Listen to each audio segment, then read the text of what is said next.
You're here, I'm pleased, I really feel your company.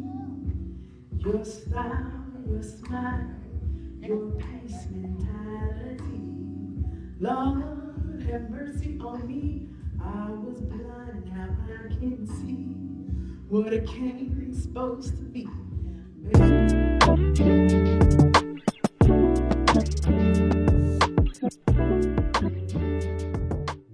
Excuse me, miss. I was in the waiting room when you gave your testimony. And what I realized is that we have an enemy in common. While you were being called to the office again, I was being put out the only home I've ever known. While you were shaking with anxiety and fear over something no one ever wants to hear, I was shaking in dread. Because we all know what happens to little girls that have no home and no one to claim them.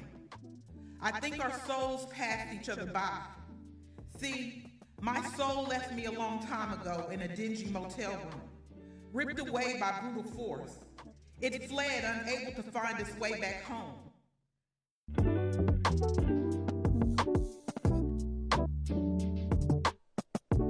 Historical people, who would you want in your seat and why? Wow. I guess because I'm different. You know, I'm not really starstruck. And so it would be hard to really pinpoint anybody in particular. First person that just came to my mind, you know, I mean, if I had an opportunity to cut Denzel, you know, I would. That's a good one. I'd do that. That would be a dope conversation. Exactly.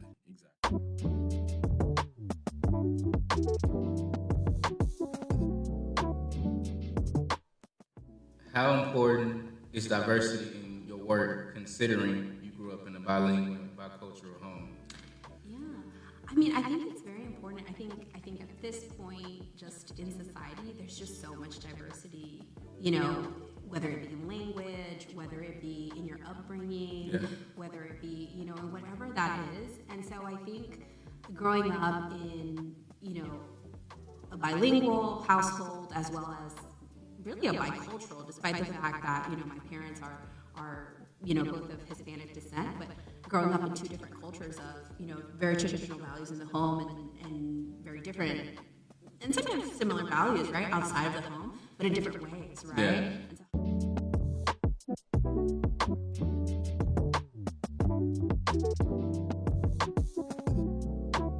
He tests those whom he loves. I pray he continues to love me till my death. I pray he continues testing me and testing me and testing me until I have no questions left. Until I can ingest knowledge and choke on lies and spit out truth with every breath. But you see, until love for what he loves and hate for what he hates is the only thing that's left within my chest.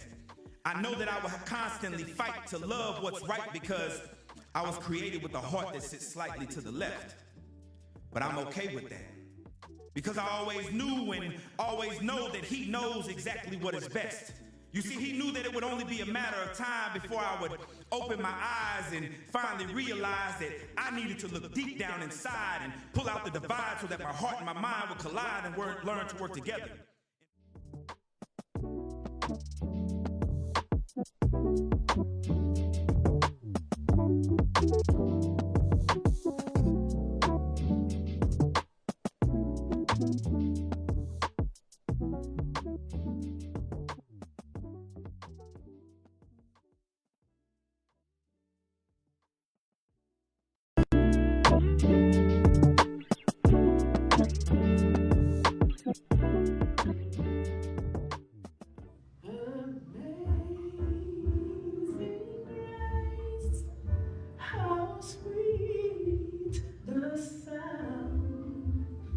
That saved a wretch like me. You're here, I'm pleased, I really feel your company. Your style, your smile, your pace mentality. Lord, have mercy on me. I was blind, now I can see what a king's supposed to be.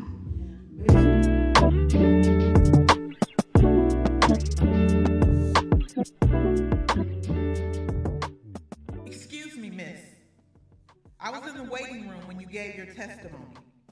And what I realized is that we have an enemy in common. While you were being called to the office again, I was being put out the only home I've ever known. While you were shaking with anxiety and fear over something no one ever wants to hear, I was shaking in dread. Because we all know what happens to little girls that have no home and no one to claim them. I think our souls passed each other by. See, my soul left me a long time ago in a dingy motel room, ripped away by brutal force.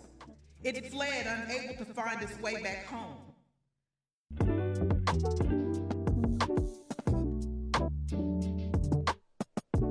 Historical people, who would you want in your seat and why? Wow.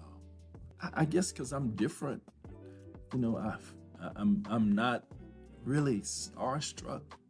And so it would be hard to really pinpoint anybody in particular. First person that just came to my mind, you know, I mean, if I had an opportunity to cut Denzel, you know, I would. That's a good one. I'd do that. That would be a dope conversation. Exactly.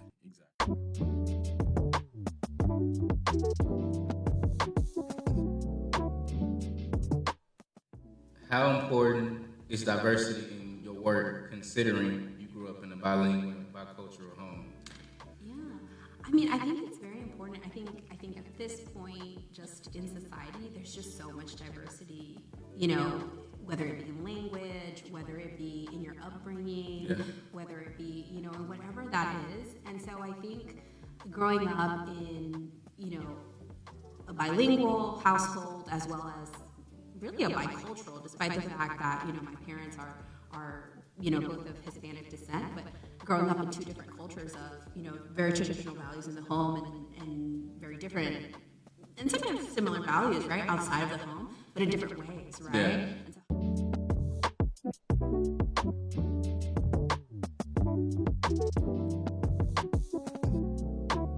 He tests those whom he loves.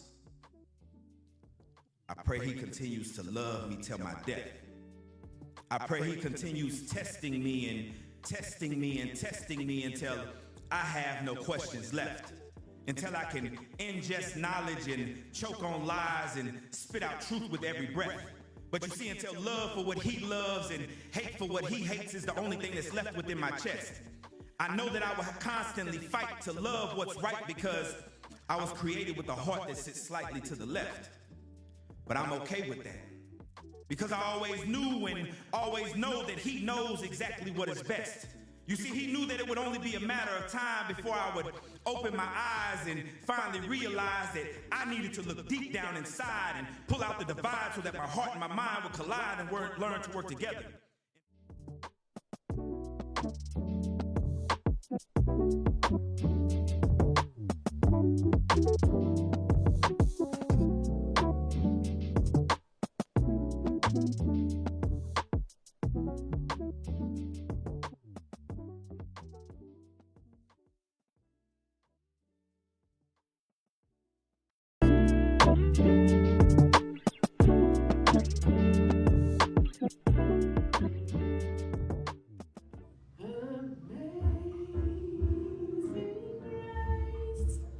How sweet the sound that saved a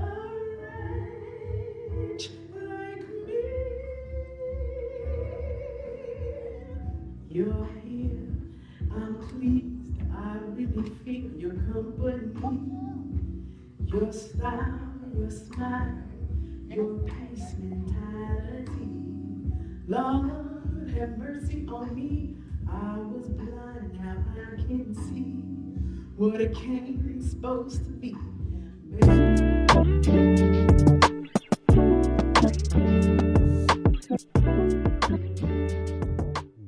Excuse me, miss. I was in the waiting room when you gave your testimony. And what I realized is that we have an enemy in common. While you were being called to the office again, I was being put out the only home I've ever known. While you were shaking with anxiety and fear over something no one ever wants to hear, I was shaking in dread. Because we all know what happens to little girls that have no home and no one to claim them. I think.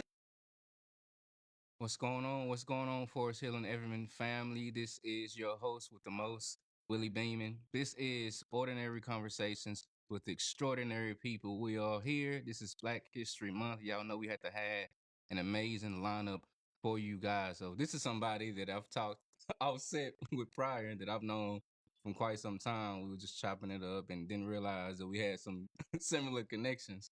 So, but before I get to that, I definitely want to give him a great introduction. He is Fort Worth, Texas native, ODY High School alumni, and member of the ODY Singing Chaparrals. Yeah, shout out to ODY. Member of the award-winning Philander Smith Collegiate Choir, Bachelor's of Arts degree in Psychology, dedicated member of the Alpha Phi Alpha fraternity, where he serves as a Southwestern Region chaplain. Newly elected Tarrant County Commissioner, online community. Y'all give a warm welcome to my brother, Mr. Roderick Miles. Thank you, Willie. Thank you, thank you, thank you. Yeah, I had to give you a solid intro, man. Now you did, man. You represented well. That was real good. The only thing you left out was Forest Hill raised. Oh, okay. I guess. How you doing, man? I'm doing well, man. I'm doing well. Okay. Thankful for the opportunity to get to spend some time with you and hang out Yeah. and just chop it up. Yeah, just shop it. That's all it is. Just Yes, just engage in some good conversation, man. So absolutely. it's gonna be a roller coaster ride, but like I mentioned, everything is centered around who you are and what you've accomplished through our community. So, starting it off, take us back to the day of becoming the Tarrant County Commissioner and how you felt in the moment. Wow. Going back to the day that I was elected, that the people decided to give me the opportunity to represent them was just a surreal day. The Yeah. entire day. It was kind of like I was out of my body and just going through the motions and just it still hasn't hit me completely Yeah. that I'm the commissioner. Wow. People call me commissioner and sometimes I have to look around and say, who they talking to? Yeah. And I was like, oh, they're talking to me. So it was a really surreal moment. Of course, I was excited. I was happy. I was filled with a lot of emotion. Yeah. I thought about my family members Yeah. and how they laid the groundwork and framework for how I live my life. Wow. And I specifically thought about my Aunt Erlene. She ran for political office like 3 or 4 different times. She never won.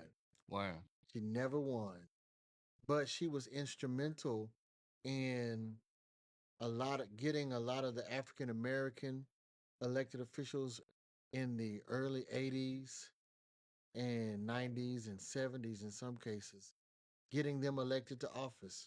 She was a fierce advocate for us African American Absolutely. people. Yeah. She was a fierce advocate for justice, for civil rights. She protested. She was just amazing. Yeah. And she was my first introduction into political life. Wow. Growing Yeah. up as a kid, when she would run for office, she would drive through the neighborhoods and she had this big megaphone on the top of her car. And she had an LTD. Yeah. And we would drive through the community and we would be on the speaker saying, vote for Erlene Miles, Justice of the Peace, Precinct 8. Wow. Driving through the community and the neighborhood. And so that was my first introduction Wow. into politics, was my Aunt Erlene. So I dedicate this victory to my Aunt Erlene. Wow. And the many other people who were advocates and heroes in our community who aren't talked about. I agree. Yeah. I agree. So you're saying she played a major role in helping you become who you are and going after becoming a commissioner? Absolutely. My family, starting with my grandparents and I'm gonna get into that too. okay, yeah, starting with them and my dad and everybody. Service is a family value, was a Miles family value. Yeah, I saw that. We were all about serving people, serving our community, and just being engaged and being involved. So from my aunt to my uncles to my dad, my grandparents, all of that, I grew up around service. Wow. Yeah. Wow. That's amazing. Yeah, servant leader is definitely something that we all should be doing. Absolutely. Setting ourselves aside and making sure that we're advancing and Absolutely. helping the people. It's not about us, it's about the people that are around us. Yes, The people that are around us make us who we are. I totally And agree. when we invest in them, Yeah, we make ourselves better and we make our communities better, bro. I totally agree. I totally agree. I guess for the listeners who may not be familiar with local government, can you explain the specific duties and powers of a Tarrant County Commissioner? So a county commissioner's number one function is to maintain roads and bridges Where? and roadways. That's our number one charge from the state of Texas. Our responsibility is the upkeep and maintenance of roads and bridges. So that's our number one job. Where?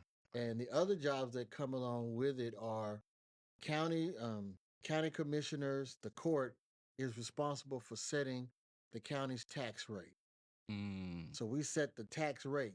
We don't set the appraisal rate. We set the tax rate, tax rate. and we approve the county's budget.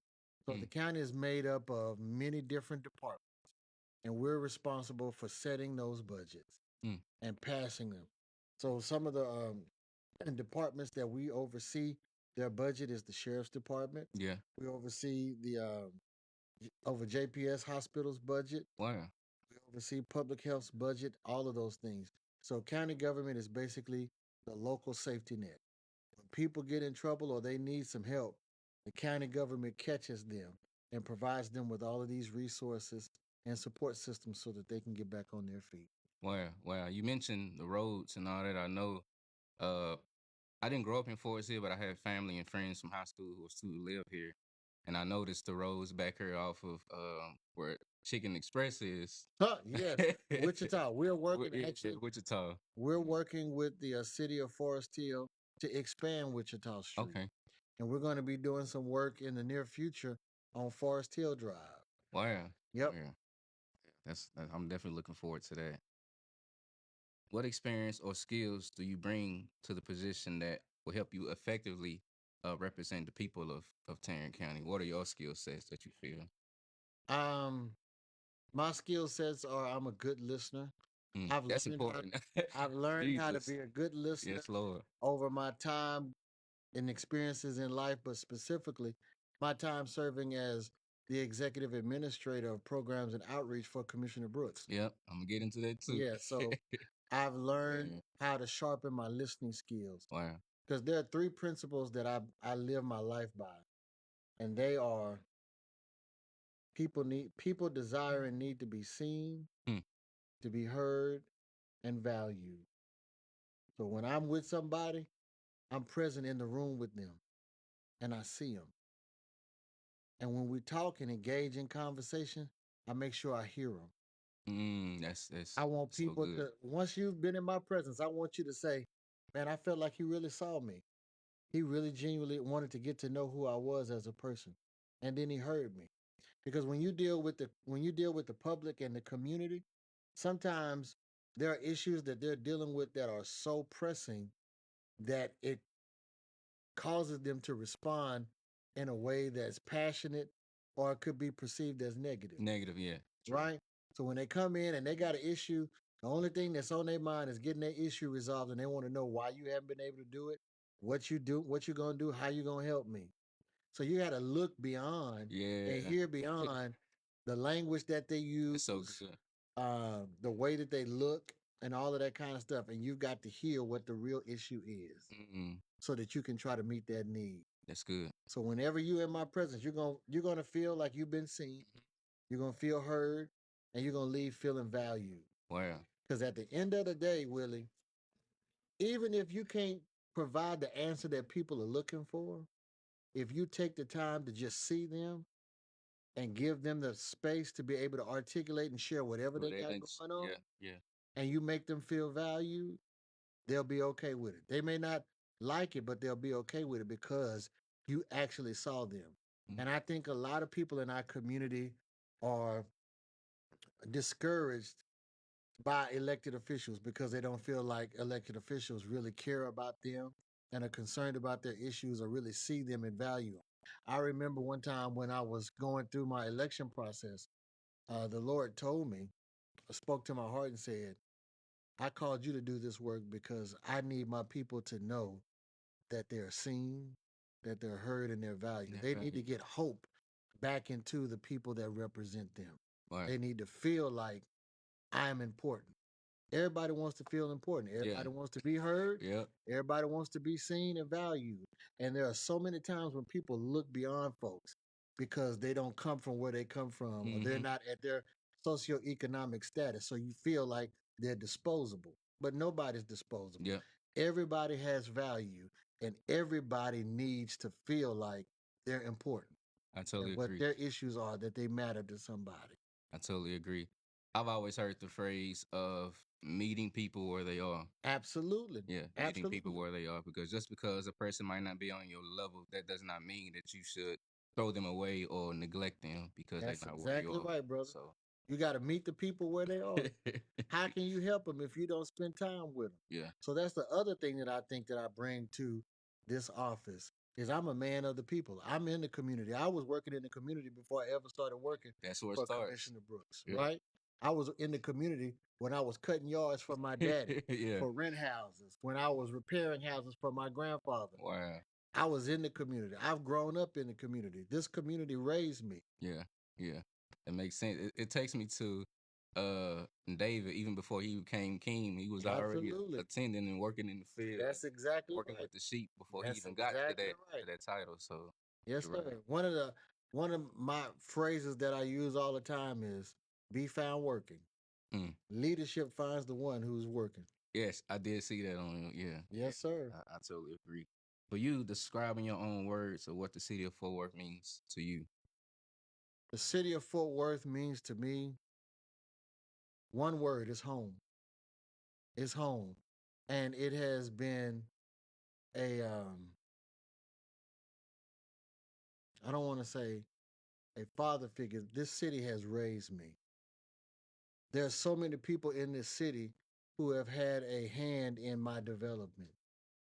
So it's home, it's family, Yeah. right? It's family, it's home, because I can go from elementary school when Harlene Bill was Forest Hill Elementary School, my elementary school teacher at Forest Hill. She made me feel special. She made me feel like I could do anything. And she's a resident of Forest Hill. Wow.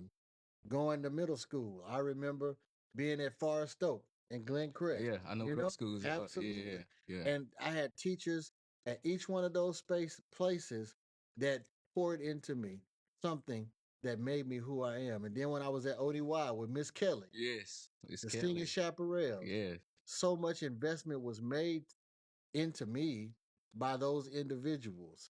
And so this city has made me who I am. Wow. Wow. Yeah. You also mentioned in the beginning, also being raised in Forest Hill. Absolutely. Yeah. Absolutely. One of my one of my mentors, one of my very first mentors, name is Edward Anderson. Hmm. Mr. Anderson stays on Saddle Horse Lane in Forest Hill. That man did so much for me and my brother in terms of teaching us what manhood was, what being a man looked like. He modeled it for us. He was Wow. like the neighborhood daddy, right? That sound And, right. and all of us had our dads were at home for the most part and stuff like that. But we hung out at Mr. A's house because he worked at Tarrant County College South Campus in the Wow. janitorial department. He was over the janitorial department. So when our parents were at work, Mr. A was at home because he worked the night shift. Makes sense. And so we would go over his house. His son and my brother were best friends. Edward, aka Peanut, and my brother were best friends. And so we would always assemble at his house. And he would let us do all kinds of stuff. He would answer any questions that we had. Wow. No conversation or topic was off limits. Wow. So he modeled before us what it meant to be a man and how to act like a man. Wow. And I'll be forever grateful for the investment that he made into all of the young boys on Saddle Horse Lane. Does he still live there to He this day? still lives there to this day. That's crazy. I went and visited him when I was running for office, and he was like, "Well, why you ain't put no sign in my yard yet?" Wow, that's amazing, man. Yeah, when people take the time to invest in you, yeah, that's huge. It getting is. back to your grandparents, Yes. Bill and Henry Jewel Miles Yes, opened one sir. of the first black-owned grocery stores Yes, sir. in Fort Worth. That's amazing because Fort Worth was my home. Fort Worth is my city as well. So going back to that, how much of an impact did they have on you in becoming a community leader? Oh man, so much. So much. My grandparents, I call them the goats. They were the goats, man. Yes, yes. Um, I wasn't around when the grocery store was in full operation and Right. swing. They had My grandfather had transitioned from the grocery store to real estate. I seen that. Yeah, So I he seen that. started selling real estate, and he at one time had so many properties on the south side that it wasn't even funny rental property. Hmm. Right? He started his own real estate company. It was called Miles Real Estate, Wow. and my dad took over the family business.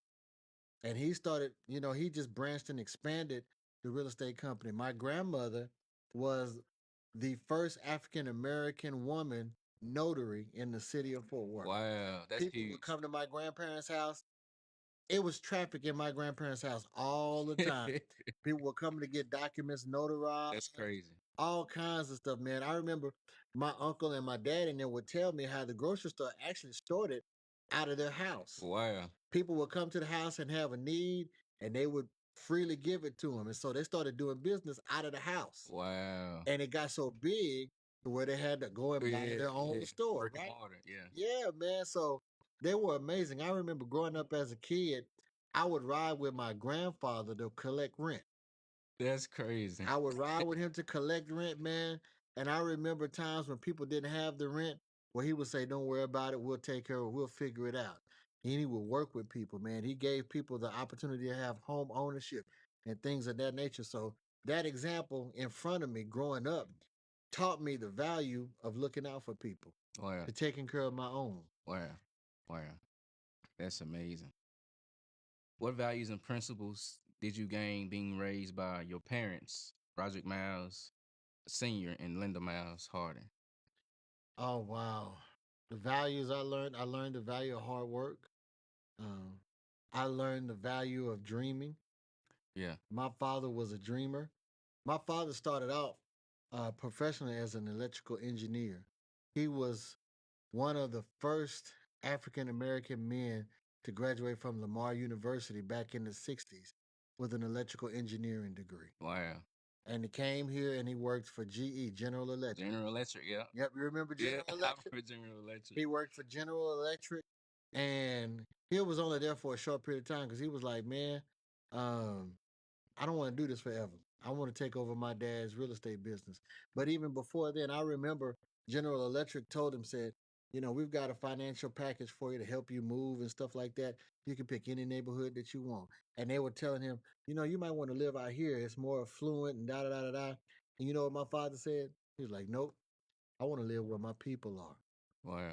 I want my kids to grow up with people that look like them. Mm. And so he chose to move to Forest Hill. Wow. Yeah, man. That's So amazing. I learned the value of hard Oh. work, Mm-hmm. the value of dreaming. I learned from my mother the value of advocacy. My mother was a fierce advocate for people who were underserved and marginalized. She worked at the Fort Worth State School for as long as I could remember when I was a kid.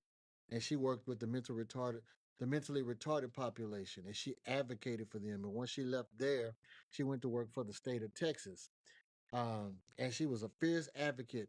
He would go and inspect nursing homes and things of that nature. And if people were being mistreated, you better watch out Mm. because she was coming after you. Yeah, she was coming. So she was an advocate for everybody, for people who were marginalized, people who were overlooked Mm-hmm. Underserved. and All that. underserved. Yeah. She was a fierce advocate for them. So I learned those things from my parents, Right. and I learned how to be resilient. Yes, I think I learned how that's to be important. resilient Yeah. because my parents got a divorce when I was like a junior in high school, Yeah. but they still made us a priority. And even though it was painful for the both of them, they stuck with it. They continue to take care of us and look out for us. Yeah. So I learned resiliency from my parents. Wow. Yeah. Resiliency is a big one. That's Oh, huge. absolutely. Yeah. Absolutely. You gotta have that, especially when life happens and challenges happen. Yeah. Absolutely. And I think when you think about people groups or populations, Black folks are some of the most resilient people you'll ever meet. Mm. We're the most resilient people on the planet. Yep. Just think about all of the stuff that we go through, Yep. things that our ancestors went through, and they were still there. Still They there. still kept showing up. Yep. Yep. That's funny you mentioned that, 'cause that's a quote that me, Mike, and Rita always share with one another, that no matter what we are going through or experiencing in life, God still gives us the strength to continue to keep showing up. There's Exactly. people that are leaning on us. There's people that are Exactly, counting bro. on us. Exactly. Yeah. So You got to keep showing up, gotta man. keep showing up. Even when you're struggling, you still show up. Yep. That's it. I agree. What do you believe is the key foundation for building strong, lasting relationships? Key foundation is Jesus, brother. Hmm. Simple as that. Simple as that. All of the relationships I have are informed by my relationship with the Lord. With the Lord. Yeah. How I communicate, how I show up, how I respond and react to people is all centered around my relationship with Him. That's good. If my relationship with Him is off, then how I'm going to interact and show up with people going to be off. Yeah, it's gonna be off. I totally agree. Yes, sir. What the Bible says in John 15:5. I am the vine, you are the branches. You can do nothing apart from me. Mm-hmm. That's my truth, brother. Yeah. I can't do nothing apart from the Lord. Yeah. I agree. Knowing that the city of Forest Hill is a part of this district, or the Tarrant County District, what are Mhm. some goals that you would like to achieve in order to move this city forward? One of the things that we're currently working on is the infrastructure piece Yeah. with the streets, widening Wichita.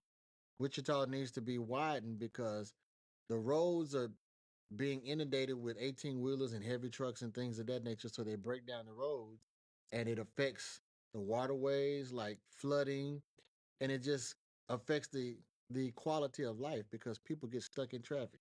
If you Yeah. ever been Yeah. here around 5 o'clock, Yes, sir. Wichita Street, man, is backed up all. No, man, we got to be able to. We have to adapt and adjust to the growth and the times that we're living in. So expanding Wichita Street is a priority. Doing the same thing for Everman, those Okay. residents in Everman, That's good. and expanding Forest Hill. Because Forest Hill Drive, because both of those are main thoroughfares for the city of Forest Hill and Everman. So we've Mm. got to make sure that those streets and those roadways are prepared to meet the demand of people who are moving into Forest Yes, Hill absolutely. and Everman. Because there's a lot of people moving into Forest Hill, Yeah. right?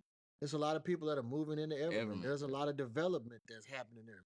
So we have to make sure that we're meeting the demand of the people who are coming. That's absolutely true. That makes a lot of sense. Share with us. I guess I want to make a pivot because I was studying, your bio and the things that you've accomplished. Share with us your 10-year experience being a part of the Big Brothers Big Sister loan squad. Oh my God, man. I loved my time at Big Brothers Big Sisters. I always tell people all the time, I got more from Big Brothers Big Sisters than I probably gave to them. Wow. It was in my Yeah. time at Big Brothers Big Sisters where I really learned how to be a professional, Mm. where I learned the value of relationships and building meaningful relationships because I was exposed to it, right? Right. I learned the value of giving back to the community in a meaningful way by investing in kids. Yeah. I had my little brother's name is Dominique Williams. We were matched for almost 10 years. Wow. And I got to see him from middle school all the way up to his high school graduation. That's amazing.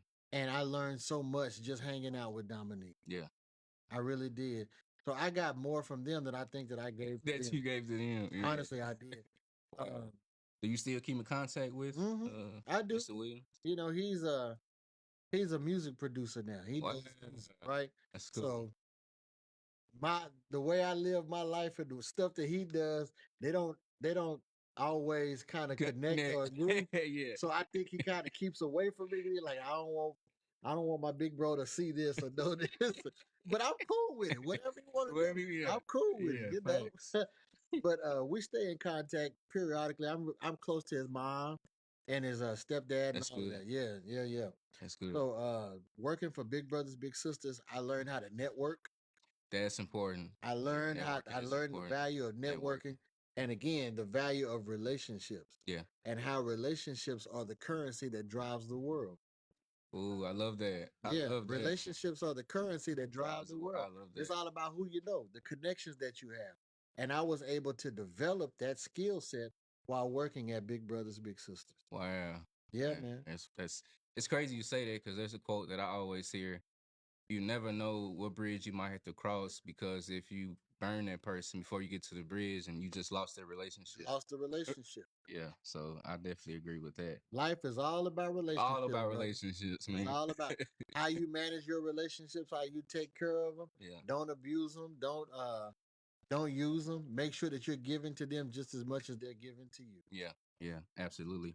I guess what were some of the main I guess what was the main purpose of the Big Brother Big Sister? What were their So main goals? my function was I was a recruitment manager. My job was to make sure that African American kids had volunteer mentors that looked like them. Wow. So I partnered with the city of Fort Worth. Do you remember when they had that Sprint headquarters out there on Meacham? Sprint Sprint, headquarters. Sprint Oh yeah, telephone. yeah, yeah, yeah, Yeah, they ain't yeah, in existence yeah. anymore. But That's true. I had partnered with them. I partner with local churches here throughout the city and in Dallas. I partner with a lot of major corporations who were partners with Big Brothers Big Sisters, and we just went out there and we recruited people to become volunteer mentors Wow. to young kids. And I also built strong relationships with the Divine Nine. That's the original 9 fraternities and sororities that are African American. Wow, So I that's built amazing. many meaningful partnerships and relationships with them to make sure the kids that look like you and I Yeah, had somebody that looked like them. them. Yeah. Because in order to be a man, they got to do what? See a man. See you, man. Ooh, that's good. That's good, man. That's good. That's so good. In that, can you share a specific moment or experience that deepened your passion for advocating for young people? Yes, I can. I've got several. I remember one time specifically. This is after Big Brothers Big Sisters, kind of right after I left there. Mm-hmm. No, I take that back. This was before I went to Big Brothers Big Sisters. I worked at Fort Worth Can Academy. I do When it remember. was over there at Yeah, campus drive yeah. across the I street from remember Moody that. Wyatt. Yeah. Uh, I took a group of students along with another colleague of mine on a college tour so that they could visit different colleges and stuff like that. And just recently, one of the young men that went on that college tour with us, who was one of my students, stopped my colleague. He saw her at Jubilee Theater. This was Wow. maybe a couple of months ago. And he's grown now, right? And so he pulled her to the side. He said, "You may not remember me, but I was one of your students." And she said, "I know exactly who you are." And she said his name. He was like, "Yeah, that's me." She was like, "Of course I know you."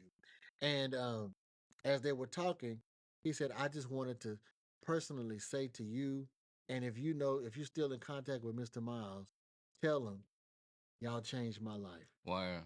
Wow. If it wouldn't, these are his words, if it wouldn't have been for you and Mr. Miles taking us on that college tour, I probably never ever would have went to college." Wow. And he That's said, "But huge. because of y'all, I went to college, I graduated, now I work for the state of Texas. Wow. And That's my wife huge. works for the federal government. And we're doing great. And they live in Austin. And oh, just by the way, he said, I became an alpha man because of Mr. Miles." Wow. But I can't tell you That's how many huge. stories like Stories. that Yeah. I hear all the time from young people who I invested in, Yeah. who I just gave them space and the opportunity to be who they were, to Yeah. make mistakes, but to be a soft place to land when they Yes. did fall, Yes. Exactly. and then Yeah. help them get back up. Yeah. And I gave them permission to dream Yeah. whatever it is they wanted to do. Yeah. Just kind of investing in them like Mr. Anderson invested in me. Exactly. Yeah. Paying it forward. There Yeah. you go, brother. Definitely paying it forward. It reminds me of one of the scriptures that I hold to that says, "In the multitude of counsel, there's safety." There is safety. Yes, Yeah. sir. Yeah. Absolutely, man. Absolutely. So I mean, one of your partners, Ishmael, Ishmael. yeah, man, that's Ishmael crazy. will call me or text me all the time. Yeah. And we just have a great relationship because I give him space to say and do what he needs and to bounce ideas off of me and encourage him to go after whatever it is that he wants to. And however I can help support that, I will. Yeah. Yeah. It's That, that kind of stuff, man. yeah. It ain't It's nothing magical or super special. It's just spending time Spending time. Yeah. and being consistent, bro. Yep. That's it. Yeah. Like we talked off air, man. I mean, Ishmael's still tight to this day, man. I mean, we both went to South Hills together, both went to Wedgwood in 8th grade, and so Yep. stayed on the same street on McCarter and LaDonna. So yeah, that's my guy. Yeah, it ain't nothing special to it, Yeah. Willie. It's just spending time and being available Yeah. and being consistent. A lot of our kids, man, they're tired of people making promises and then they don't follow through. Hmm. And what happens is when you get disappointed so many times enough, you build a hard exterior. True. Why? Because I ain't gonna get hurt again. Yeah. I ain't gonna get disappointed again. Those walls come up. The walls come up. Mm. But when you're consistent, when you're present, and you give them the space that they need to learn, the walls will come down. Mm-hmm. But it takes time. Yeah, It ain't yeah, something that happen overnight. yeah. Definitely takes time. In that same field, how do you build trust and effective relationships with young people, especially those who might feel unheard or marginalized? Be present.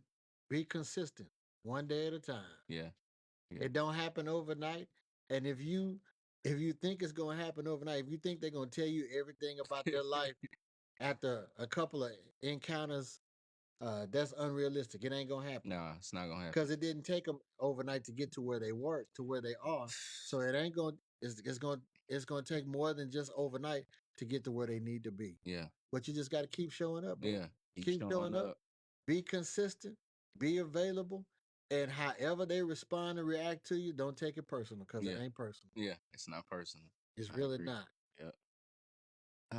Making this shift, we got to get into this. Studying your bio and who you were, I noticed your passion for music at a very young age. Walk us through your journey singing with the ODY Singing Chaparral. Oh man, that you know what's so crazy? So we just recently celebrated Miss Kelly's birthday, right? And we were all at Pilgrim Valley Baptist Church. Kirk, David Mann, Daryl Blair, all of the former choir members that she influenced were there. And we just honored her and celebrated her. And as I was there, I had the privilege and the opportunity of presenting her with a congratulatory resolution celebrating her birthday. Wow. And to be able to stand there and to honor a woman who did so much for me was mind blowing. And to be able to give her that and a little token of my appreciation for everything she did for me was magical. It really, really was. Yeah. And singing in the choir was never on my radar. I didn't consider myself a singer. I still don't consider myself a singer. But I found myself in choir. I think that's most of us. Yeah, you find yourself in choir like, what am I doing in here? I ain't no singer. But she taught me to love music. She taught me to love choral music. She taught me the importance of blending and coming together and being one voice. Mm-hmm. That ain't easy to do. Yeah. And that's a lesson that I take throughout my life. How do we blend all of these unique voices together to become one? One voice. That's good. That's so when good. we become one, man, ain't nothing we can't do. Yeah. And so I remember being scared as anything, being in choir, because I was like, man, I'm not a singer. This ain't what I do. Right. I don't even know if I like this kind of music. But she taught us to love it. She was real strict. Yeah, I've been around Miss Kelly. She was real strict. She'll get in your face. But she didn't accept lazy. She didn't accept ordinary. We had to be excellent in everything. In every phase of music, we had to execute and be excellent. All the way from the way we dressed. That's important. The way we dressed, the way we presented ourselves when we went out on stage, how our posture, all of that stuff had to be on point. Wow. I mean, it was just amazing, man. And after a year or so, I fell in love with music. I fell in love with singing in the choir. We traveled to, we went to Las Vegas to sing at the Gospel Music Workshop of America. That's huge. My first year, we went to the county courthouse to sing for the commissioner's court. We went all over, man, and sang everywhere. It's amazing how I see how many places in my life, timestamps in my life where Miss Kelly had impacted me and where I am now. Wow. If it wasn't for Miss Kelly, I wouldn't have went to college on a music scholarship. Yeah, I did see that. I went to college on a choral scholarship because of Miss Kelly, Wow. because of her. And when I went to college and I sang in the choir, do you know, I had the great fortune to sing at the inauguration of President Bill Clinton. Wow, that's I was huge. able to sing backup for Michael Jackson. Oh, you can't just let Man, I'm telling you, that's we huge. we traveled all over the country singing. When I got to college, man, my worldview was so expanded it wasn't even funny. And I wouldn't Wow. have been able to do any of that if it had not been Man, for the influence of Jewel Faye Kelly.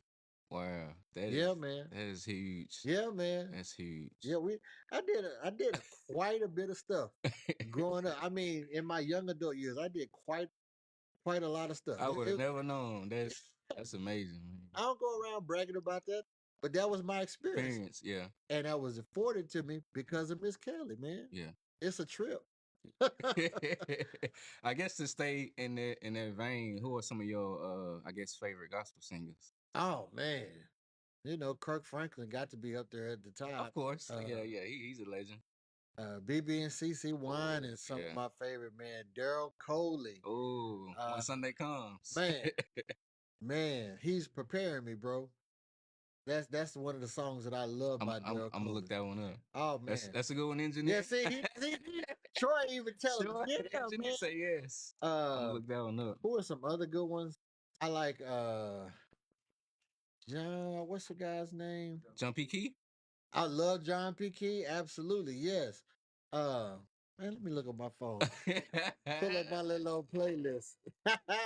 Something I just really love, man. I love James Moore. James Moore. James Moore. Oh my God, man. Am I missing that? You that's that, man. Tell him. I mean, I have such respect and love for so many different genres of music. Yeah. Like I love the Canton Spirituals. Yes, I heard about the Canton Spirituals. Mississippi Pop. Y'all don't know nothing about that stuff, man. I love Todd Delaney, man. I love Jonathan McReynolds. Yes. It's just so many. Those are my guys. It's so many. You can't just name one. No, that's true. That's just so many. I love Maverick City, man. All of that. I love what's her name? Was it Nicole Rain? Yeah. Just it's so many. It's so many. It's so many. On which I listen. Oh my God! Most of the people you listen to, especially Maverick City. Yeah, those. That's my group. How important is collaboration? Knowing that you were a part of the award-winning Orlando Smith Collegiate Choir. Collaboration is an essential tool to be able to be successful and to get to where you want to go. There's a West African proverb that says, if you want to go fast, go alone. If you want to go far, go together. I've heard that before. Yeah. I'm trying to go together. Yeah. Because it's strength in numbers. What you said, there's safety in the multitude of counsel. Yeah. Yeah. The goal is to go together.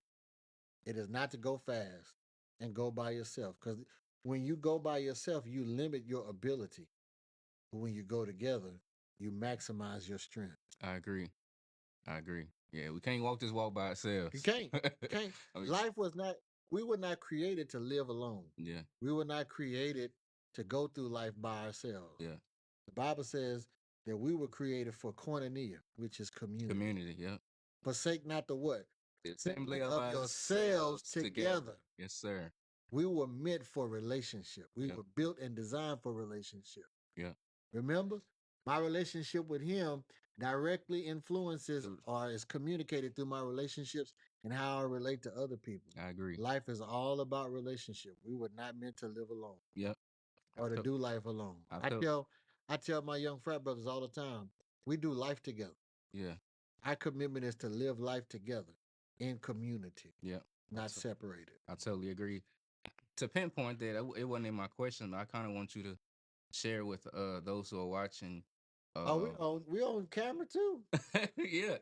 I'm just real comfortable seeing him. Yes, we are. It's okay, man. It's okay. We want people to see what's going on. Hey, everybody. Yeah, take a moment, man, to share, I guess, your relationship with the Alpha Phi Alpha fraternity and your brotherhood there. Absolutely. I am a proud member of Alpha Phi Alpha Fraternity Incorporated. I was initiated by way of the Beta Chi chapter seated on the campus of Philander Smith University in Little Rock, Arkansas. I am a Fall 92 initiate, November the 8th, 1992 to be exact, and I am a proud member of the Beta Tau Lambda chapter, which is seated here in Fort Worth, Texas. It's an alumni chapter. I have been a member of the fraternity for 32 years, going on 33 years. I am the Southwest Regional Chaplain for the Southwest region of the fraternity. And I love my A5. I love my A5. I am committed to it. You ask my wife, she'll probably have some words for you because I'm so committed to my fraternity. But the brotherhood has done so much for me. Yeah. It has blessed me in so many ways that I can't even articulate or describe. In some of the most difficult moments of my life, my fraternity brothers were there for me. Wow. When my mother passed, when my dad passed, my line brothers would come from Arkansas to be with me, to stand with me, and to Wow. support me. That's huge. And being a member of the fraternity was part of my DNA because my father was an alpha. My uncles were alphas. It goes ways back then. It goes way back. Yeah. It's a family thing for me, man. It really is. But I wouldn't give anything for my experience in the fraternity. It has sharpened me as a man, as a speaker, as a leader. It has done so much for me, and the relationships that I have with my brothers are not just local; they're all around the world. Wow. I can go to any city or any state, and I have a connection there with one of my fraternity brothers, and I can meet brothers that I've never had relationship with, but we have a special bond, a special connection that nobody can take away from us. That's amazing. How often do you and your brothers get together? I talk to my frat brothers at least 2 or 3 times a week. Wow. Yeah. There are certain ones that I talk to regularly, but I communicate with my frat brothers all the time. All the time. Yeah. All the time, because we out here working in the community, serving the community, making sure that we're advocating for the things that are that are important to our community and our people. Yeah. Yeah. That's huge. In regards to mentorship, describe your relationship with Mr. Roy Charles Brooks. The GOAT, the greatest Another of goat. all time in public service, Commissioner Brooks. I had the great joy and pleasure of watching public service displayed for almost 10 years through the life of Roy Charles Brooks. He has been a great mentor to me. He is a great support and helper and advocate for me. I actually was on the phone with him before I got here, Wow. asking him questions and talking to him. He is a wealth of knowledge and information, and he's so willing to share with anybody who wants it. I would Man, it would take the rest of this segment to talk about Commissioner Brooks, to be Right. totally honest. Um, when you talk about investing in youth and youth programs and stuff like that, I learned that from Commissioner Brooks. Mm. He started the first laptop program. It's called Generation Hope Laptop Program, that was for underserved students in Fort Worth ISD, and they met at TCC. He funded that. He provided laptops for those kids. Wow. Yeah, man. Uh, we do a summer internship every year with college students who come back home who want to work in county government, Mm. because there's so many different departments in county In government, county right? government. Yeah. So we provide those internships, and they're paid internships for students Wow. to be able It's to huge. work in these different departments and get an idea of what they want to do with their future, right? He started that. There are countless programs and things that he's done that I've been able to learn from and incorporate in my own leadership style and how I provide and reach and be a resource to the community. I owe a lot of that to Commissioner Brooks. Wow. And when you talk about mentorship, man, everybody needs a mentor. I believe that. You need to have more than 100%. one mentor, I bro. agree. I've got several mentors Yeah. who mentor me in different aspects of my Your life. life. Yeah. So mentorship is where it's at. Yeah. It really is. I definitely agree. It really, really I is. definitely agree. You running out of Oh, questions? no. I got more for you. For you, what was it like being the executive administrator of programs and outreach. I guess that was under. Yeah, that was under him. Yeah, under him. Absolutely. Yeah. At first, it was like drinking water from a fire hydrant. It was overwhelming. It was all coming at me at once, and it was a challenge. But I'm thankful that God knew that I could handle it because my Commissioner Brooks, he'll always be my boss in my eyes. He had these grand ideas, right? These great visions of stuff that he wanted to do, and he'd say, "Okay, now you go make it happen." So it was my job to take his ideas, right? His visions and put flesh on it and make it a reality. Wow. And I was fortunate I was able to do that. And I had a great uh, staff. We have a great staff that was around me to help me do those things. Exactly. But he always would give you the latitude and the freedom to come up with things that you think would be beneficial to the community.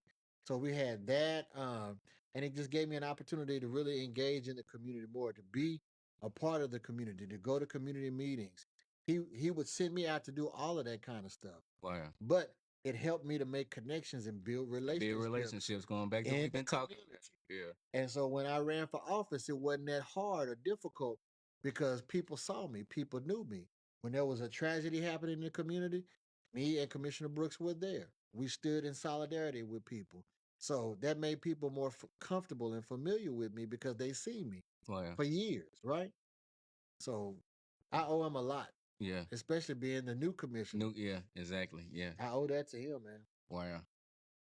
For you, I guess being in outreach and programs or having that experience, what are some innovative strategies or approaches you've used in your outreach work? And the reason why I ask this is because we talked off air and I was sharing with you how now I'm involved in programs and outreach here at the Forest Library. Yep. And so for me and those that are watching and listening, what would be some strategies or approaches that we could use? The number one answer I will give you is go to the people. Listen to the people. They'll tell you what they want and they'll tell you what they need. Mm. Listen to the people. Let them tell you what they want and what they need. Because where we miss it a lot of times is we think that we know what people need. How are you going to know what they need if you don't talk to them? Exactly. If you don't spend no time with them, Yeah. you'll never know what they need. You'll never know what's important to them.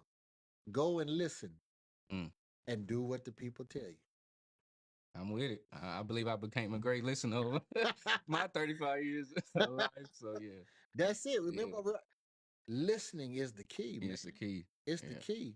You got to be amongst the people to know what the people need. Yeah, If you don't spend no time in the community with the people, how are you going to know what challenges they're having and what things are causing them stress and what they really need? You got to go be amongst the people and be with the people. yeah. There can't be a separation. You can't be up here and they down here. Yes, You got to come to the You people. got to go. Yeah, I mentioned that earlier. What did Jesus do? He came to the people. Came to the people. He didn't go off away from the people. He was with the people. That way he knew what the people needed. Exactly what they needed. Yeah. That's how you That's do it. it. That's how. I received it. It's not rocket science. Yeah. It's not hard. Yeah. You just have to you have to rid yourself of your preconceived ideas and notions about what you think people need and what you think people want and what will be valuable and important to them. And I'll give you the classic example. Remember when the evacuees from Hurricane Katrina came here, right? And they were at Wilkerson Grimes Oh, I remember that. stadium, right? Yeah. Yeah, at the gym. And there was a well-meaning group of church folks that came and they gave the evacuees I think it was $1,500 or $2,000 credit cards or gift cards. Wow. To go and buy stuff that they needed. They needed, yeah. When those people came back to check on the evacuees, they were shocked because the evacuees took those credit cards, bought TVs, bought shoes, bought all kind of stuff that wasn't going to help them relocate or get a place to live and things of that nature. And they were upset. Why would you do that? Why would you spend this money on TVs and shoes and this and all that kind of stuff? Yeah. That ain't going to help you. Not at all. And the people said, well, you never did come and ask us what we needed. You assumed that you knew what we needed. Wow. Because you approached it from a middle class mindset. Number one, the folks that were evacuees, they had never gotten a lump sum of money at one time, that amount. They worked labor jobs, and they got paid every week. So when you give a person who's used to getting $300 or $400 a week, or $500 a week, $2,000 at one time, and they done lost everything they had, what you think they're gonna Yeah, do? what you think? Yeah, They are going to go and buy something that will make them feel good. That's so true. You got to talk to the people. You got to ask them what they need, what would be valuable to them. If you don't, you are doing them a disservice and yourself a disservice, and you're wasting your money because you're giving them what you think they need.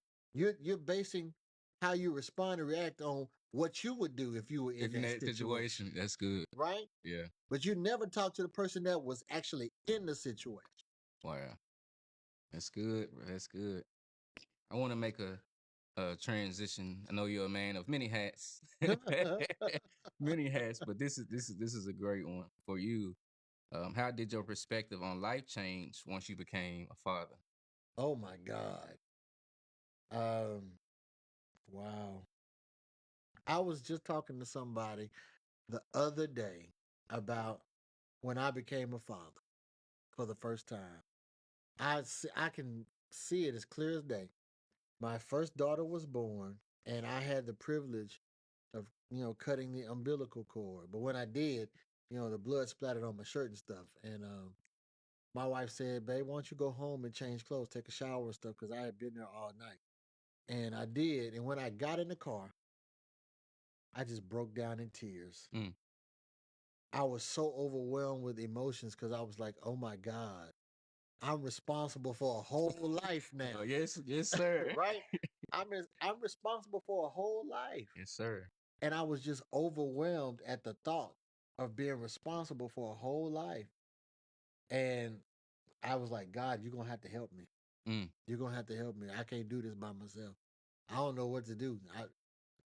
I mean, and one of the proudest moments of my life was seeing my oldest daughter graduate from college. Wow. She graduated in December from Texas Southern University. Hey. And I remember the thought, I did it.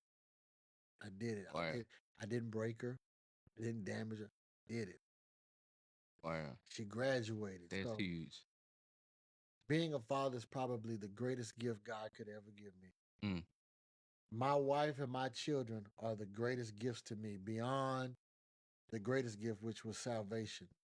My wife and my two girls are the greatest gifts to me. Wow. They make me a better man. I have a question from a viewer.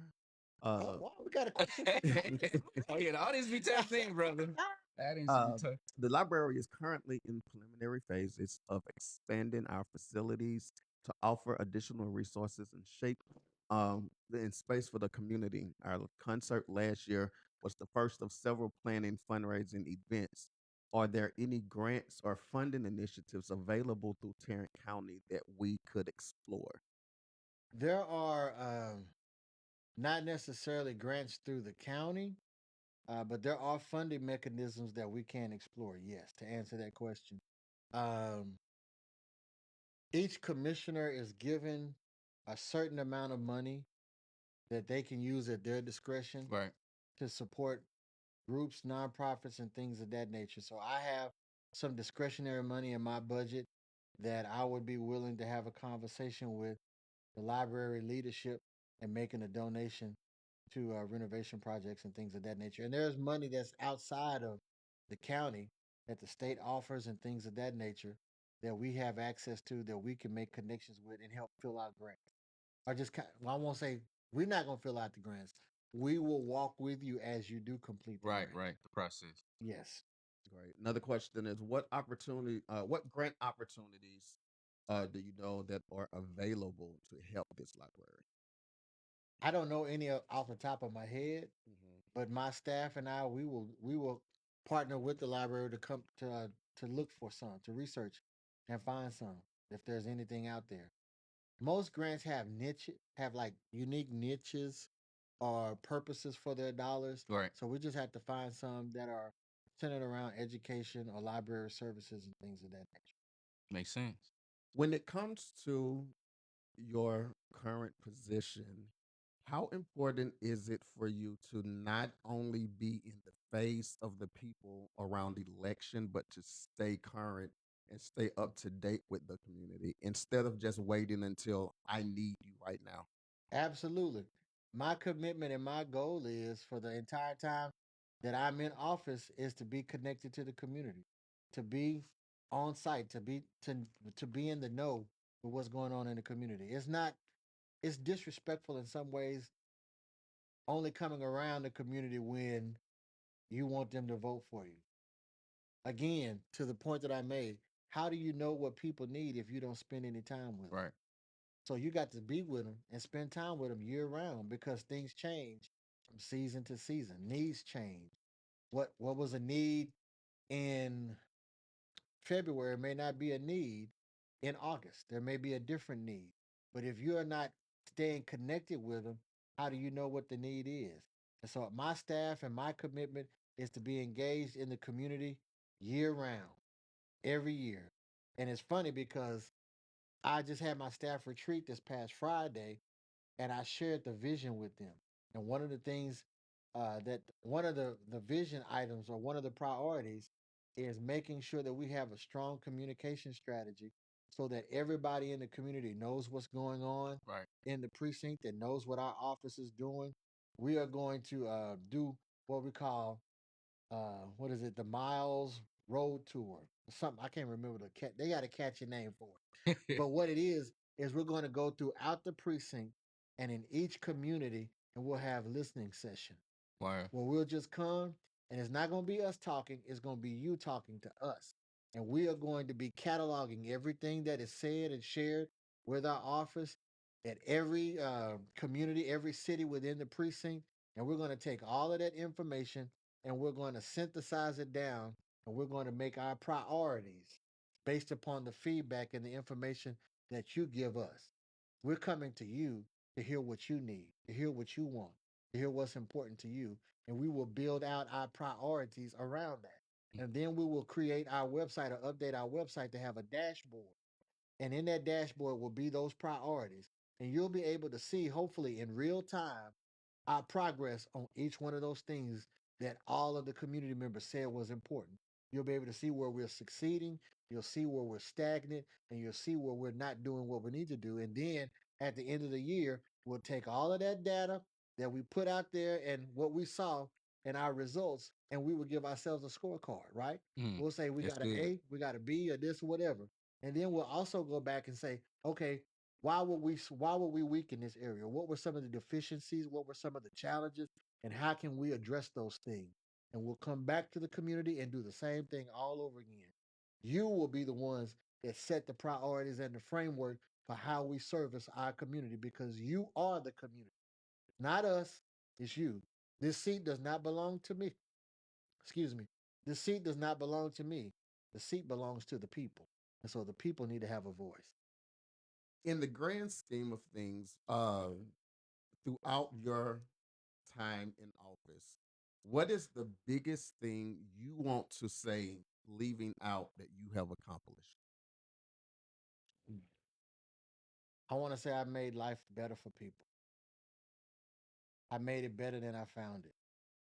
I want to be able to address the mental health issues that our community faces and deals with. And a lot of people don't understand what trauma is and what resiliency is. I want to bring a real face to trauma. I want to bring some real answers and real results that people can incorporate in their life to help them get unstuck and get past the thing that caused them trauma. And I want to teach our communities how to build resilience. Wow. Well said. Well said. I'm definitely excited. I know you mentioned, I think you mentioned listening, Listening tour. We're listening going to tour. all the community, That's amazing. Yeah. all the cities, and we'll have listening tours, and that's going to start in March. Okay, good. And then we're going to also partner with the elected officials, and I'll have some sprinter vans, a sprinter van, where I'll take the leadership of each city. That's elected officials and community leaders, and we're going to drive the city. And you're going to show me the things that you're doing, projects that you want to work on, things that you want to see happen. You're going to create your vision board. Word. And we'll see how the county can come alongside to support To support, and yeah. help. And we're gonna do that for every city That's dope. in this precinct. Word. That's Yeah, dope. man. Yeah, man. Oh, Going. Oh, go ahead. Go ahead. thank you for asking your questions. I really appreciate it. So it's Yeah, not just me and Willie talking to each yes, other, yes. but That's we're engaging with you. I that's true. appreciate you. Yeah, you sit back and relax. You like, oh, it's Okay. on camera. They got questions. Yeah, they do be having questions I for love it, sure. man. I love it. Yeah, it's always If fun. you got questions and I don't have answers, my commitment is to get the answer to you. Yes, yes. I love it. Um, Going back to family, how do you manage the balance between being partners and being parents when it comes to you and your wife? Because I know that can probably be It's it's a a whole lot. lot. Yeah. It's a whole lot. It's a work in progress, if I be honest. It's difficult to manage all of that. I have to put I have to put borders on my life Mm-hmm. because if I don't, people will take advantage of it. I agree. So I've got to put those borders on my life, and some things are non-negotiables, like the days of the week that I eat dinner with my family. That's non-negotiable. Yeah. My family needs me just as much as the community does, and actually, my family needs me more than the community does. I shouldn't give all of my life and all of myself to the community and then have nothing to give to the people that live with me every That's day. so good. I'm not going to do that. Yeah. I'm going to give my family the best of me so that the community can get the The best best of of me. you. That's good. Cuz if mama ain't happy, ain't nobody happy, right? And the time that I Yes, spend with Lord. my wife, that's just our time. That's my commitment, and I have to be intentional about that. Yeah. It can't just be random. I've got to be intentional and consistent with that. What I give my wife and what I give my The children. kids. Yeah. Absolutely. Couple more questions for you. This question that I've asked a lot of guests who've been on the show here recently. If you could eat dinner with four important people, who would it be and why? Mm. If I could eat dinner with four important people to me, To you, whoever. it would be my dad, my mother, my aunt, and the Lord. Mm. Why? Because I miss them. Yeah. I miss my mom. I miss my dad. Yeah. I miss my aunt. I want to hear from them. How is it up there? Mm.